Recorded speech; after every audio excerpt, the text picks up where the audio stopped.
그리고 백제의 익산 천도설 관련해서 가장 중요한 유적으로 꼽히는 곳이 또 있습니다. 바로 왕궁리 유적인데요. 이번 시간에 왕궁리 유적 발굴 비화를 이병호 선생님하고 같이 한번 다뤄보려고 합니다. 네.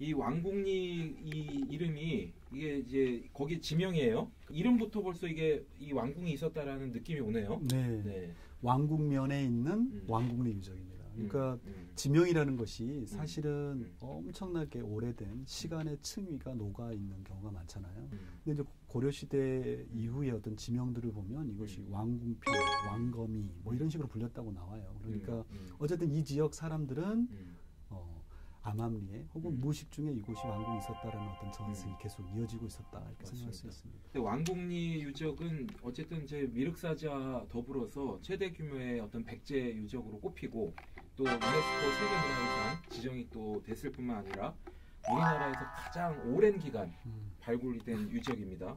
무려 지금 30년째 30년. 발굴 조사가 진행 중이라는 거죠. 1989년에 국립부여문화재연구소가 발굴을 시작했는데 올해도 발굴을 했어요. 그러니까 단일 유적에 대해서 이렇게 연차 발굴을 통해서 조금씩 하나하나 밝혀낸 것은 거의 예외적인 경우라고 할 수 있고 굉장히 또 한국의 모범적인 사례다 이런 생각을 합니다.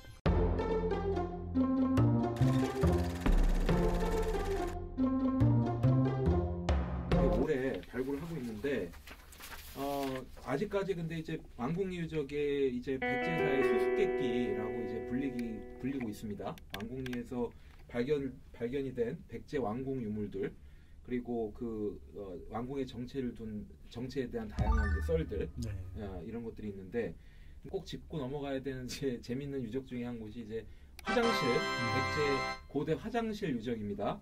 백제인의 화장실은 딱 이름만 들어도 흥미로운데 2003년에 익산 왕궁리 유적에서 어쨌든 국내 최초로 삼국시대 화장실 유적을 이제 발견해서 대형 유구만 3곳이 이제 나왔어요.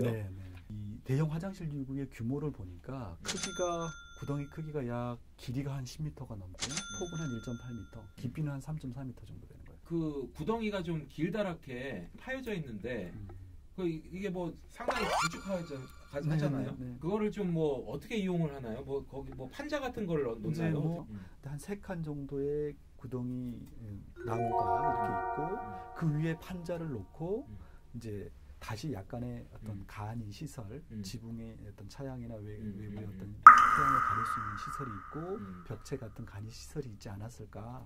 근데 거기를 수세식으로 보게 된 근거가 구체적으로 어떤 게 있었죠 그때? 근데 중간 부분부터 뭔가 배수로 같은 것을 챙이 꼬리에 가는 그 부분이 약간 곡선을 이루면서 동서석축 배수로랑 딱 연결되는 거예요. 배수로가. 그러니까 좀 밀어내는 거죠. 그렇죠. 그러니까 점점 수위가 올라오면 중간 부분에서 이제 흘러가지고 그렇게. 식사 중에 죄송합니다. 이렇게 그 배수를 통해서 몸물들이 이렇게 쭉 밀려갈 수 있게끔 설계가 돼 있다는 거죠. 그러니까 뭐냐면 여기 구덩이에 물이 차면 중간 부분이 넘쳐가지고 그 배수로 부분으로 흘러서 돌로 쌓은 동서석축 배수로로 연결되게 되는 거구나 라는 걸 알게 돼요. 그래서 이제 처음에 뭔지 몰랐죠. 이거. 처음에 그래서 발굴할 때만 해도 이제 왕궁 유적에서 항상 나오는 게 뭐냐면 저장 시설이에요.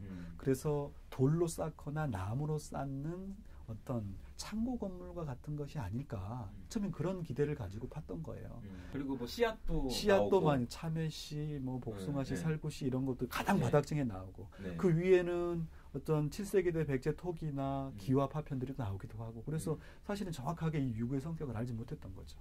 근데 이제 그 광경에서 이제 좀 재미있는 얘기가 하다 보니까 뭔가 구린내가 이게 인부 아저씨들이 이제 아침에 이제 파기 전에 잠깐 모여가지고 이제 오늘 작업 무엇을 하고 안전 조심해야 됩니다 이런 얘기하면서 이제 딱 투입을 해요. 근데 가기 전에 그 지역 그 유구 맡은 사람들이 자꾸 아저씨들이 안 가려고 해요. 자꾸 냄새 난다고. 참고로 여기 냄새가 나지라고 계속 의문을 가지고 과일이나 곡식 저장 구덩이 가능성을 이제 보고 팠는데 어쨌든 냄새가 났고 냄새가 그리고 나고. 구덩이에 어떤 이런 길쭉한 모양새나 심상치 않다고 느낀 분이 있었어요. 네, 그러니까 보통 발굴하면 발굴이 종료될 단계에 자문위원회라는 걸 합니다. 그래서 이제 이 발굴단이 혹시 놓친 게 없는지 검토하는 회의인데 그때 이제 외부 전문가로 고려대학교에서 이용종 교수님이 오셨어요. 그래서 야 이거 보니까 일본의 도성 유적에서는 화장실이 반드시 있는데 이게 화장실 아니겠냐라는 가정을 가지고 그리고 또 이제 마침 냄새도 난다고 하니까 그렇죠. 그 제일 바닥층에 있는 흙을 퍼가지고 가져가신 거예요. 그래가지고 시료 채취를 해서 그것을 고려대학교 의과대학 기생충 연구실에 이제 의뢰를 해서 봤더니 거기에 거짓말처럼 기생충 알들이 박박을 했다. 기생충 알이 발견이 되면서 여기가 단순한 저장 구덩이가 아니고 백제인들이 사용했던 화장실이다. 수세식 화장실이다.